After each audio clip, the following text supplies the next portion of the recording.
મથુરામાં ને એવું પ્રસિદ્ધ છે કે કૃષ્ણે કંસને પૂનમના દિવસે માર્યો. આ પ્રસિદ્ધિ છે. તો આ બધાનું સંકલન કેવી રીતે થાય?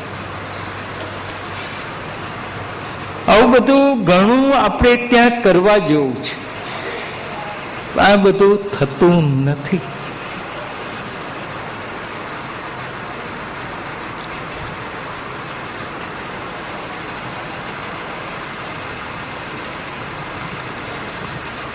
ભગવાને અમારા ઉપર એવું સંમોહન કર્યું કે અમે કૃષ્ણ સિવાય બીજું બધું ભૂલી ગઈ. અમે કૃષ્ણમય બની ગઈ.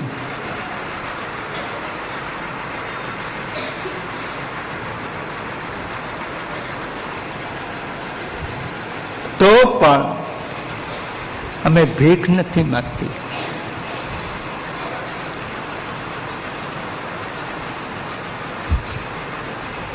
અમે અમારી જાતમાં ભ્રષ્ટ દૂષિત પણ નથી. અમે અમારું સ્થાન પણ છોડ્યું નથી. ગોપીજનો કહે છે.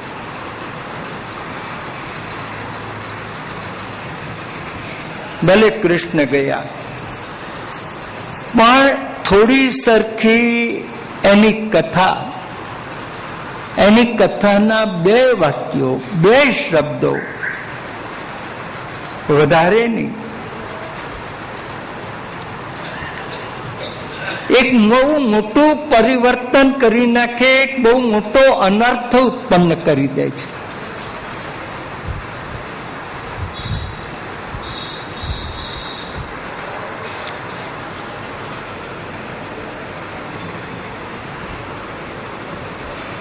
યદનુચરિત લીલા. ભગવાન જે કરે એને ચરિત્ર કહેવાય. અને આપણે વર્ણન કરીએ એને ચરિત્ર ન કહેવાય, અનુચરિત્ર કહેવાય. ભગવાને કર્યું તે ચરિત્ર, અને પછી આપણે પછી એટલે પછી આપણે એનું વર્ણન વ્યાસ વગેરે પણ જેણે કર્યું એનું નામ ચરિત્ર નહીં, અનુચરિત્ર. યદનુચરિત લીલા, તે પ્રભુના અનુચરિત લીલાઓ, એની કથા, એના 2-4 બિંદુ પણ જો એના હૃદયમાં ઉતરી ગયા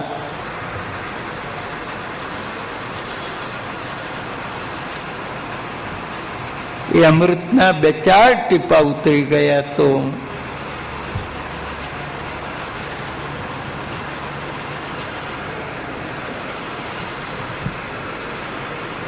તો આપણો એવા ઘણા લોકો બધું છોડીને રખડતા થઈ ગયા, રડતા થઈ ગયા. પ્રભુએ કરી ચરિત્ર, વ્યાસ વગેરે એ જે વર્ણન કર્યું તે અનુચરિત્ર. એ વર્ણનમાં એ સ્થાન નથી હોતું, એ કૃષ્ણ નહીં, એ ગોપીઓ નહીં, એ વ્રજ નહીં, આમાંનું કાંઈ નહીં. પણ એને માટેના શબ્દો. આપણે અત્યારે શું આ પ્રભુના ચરિત્રનો આનંદ શેનાથી લઈએ છીએ? શબ્દોથી. એ વ્રજ પણ આપણી પાસે નથી, એ કૃષ્ણ પણ નથી, એ ગોપીઓ પણ નથી. પણ એ રસ જે આપણે લઈએ છીએ તે શબ્દોના માધ્યમથી. એટલે અનુચરિત છે. અને છતાં પણ એ જ અનુચરિત્ર પણ આપણને એ જ વેદનાનો અનુભવ કરાવે જે ચરિત્રમાં. બહુ સરસ એક દૃષ્ટાંત આપ્યું કે આપણે આવું વસ્ત્ર પહેર્યું હોય, આવું કપડું, અને આપણું શરીર કપડાથી ઢંકાયેલું છે, છતાંય સૂર્યના કિરણો આપણા શરીરને ગરમી આપે, આપણા શરીરને તાપ આપે. એમ શબ્દથી આવરણ વાળું ભગવાનનું ચરિત્ર હોવા છતાંય એ સંતાપ કરાવે જ, એ હૃદય તાપ ઉત્પન્ન કરે.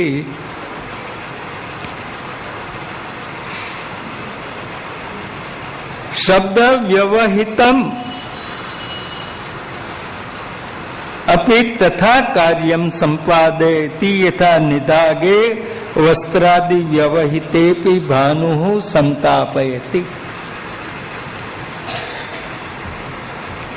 મહાપ્રભુજીની સમજાવવાની એક શૈલી ખૂબ વિલક્ષણ, ખૂબ સ્પષ્ટ.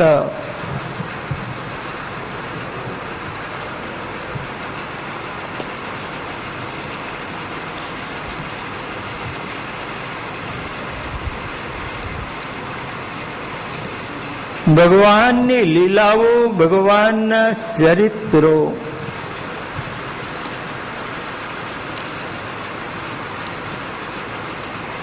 એના રસનો મોહ દરેકને થાય.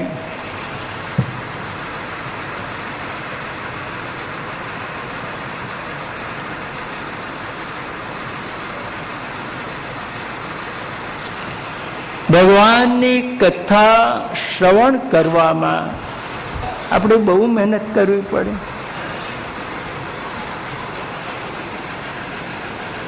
અહીંથી પેલા શરબતના ગ્લાસ લાવવામાં જેટલી મહેનત ને એટલી પણ મહેનત નહીં. એમાં તો મહેનત આમ બધા 8-10 જણા જોવે ને બધે ને પહોંચી વળાય તો. પણ આપણે જ્યાં બેઠા છે અહીં પાસે કે છેલ્લે હઈએ, ભગવાનની કથાના શબ્દો આમાં જેમ મીઠું શરબત સીધું ગળામાં ઉતરી જાય, એમ કથામૃત એ કાનમાંથી અંદર ઉતરી જાય. એની માટે આપણે જરાય પ્રયત્ન નહીં કરવાનો. આંખ ખુલ્લી રાખીને બેસીએ તોય અંદર ઉતરી જાય, અને આંખ બંધ રાખીને બેસીએ તોય અંદર ઉતરી જાય. હા,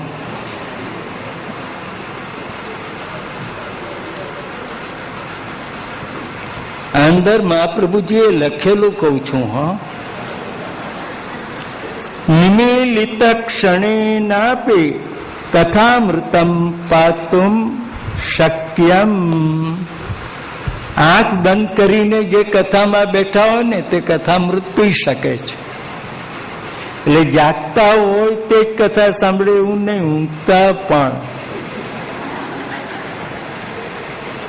એટલે જેને ઊંઘવું હોય ને ઘેર ના ઊંઘવું, કથામાં આવીને ઊંઘવું.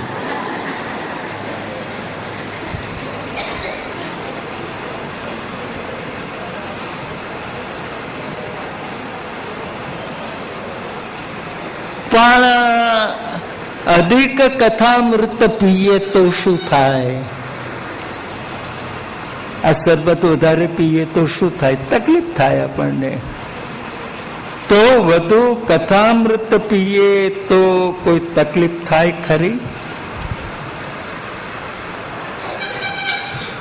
તો કે આ કઈ તકલીફ થાય?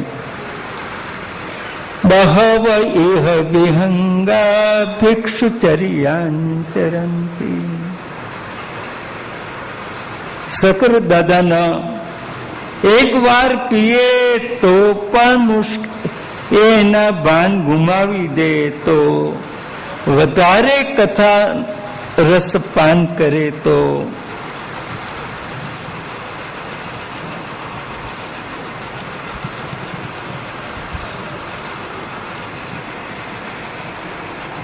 ઘર છોડી દે, પરિવાર છોડી દે. સપતિ ગૃહ કુટુંબમ દીનમુસૃજ્ય દીના બહવ ઇહ વિહંગા ભિક્ષુચર્યાંચરંતી. પોતાના ઘરને છોડે, ઘરડા મા બાપ હોય એને છોડે, પરિવારને છોડે,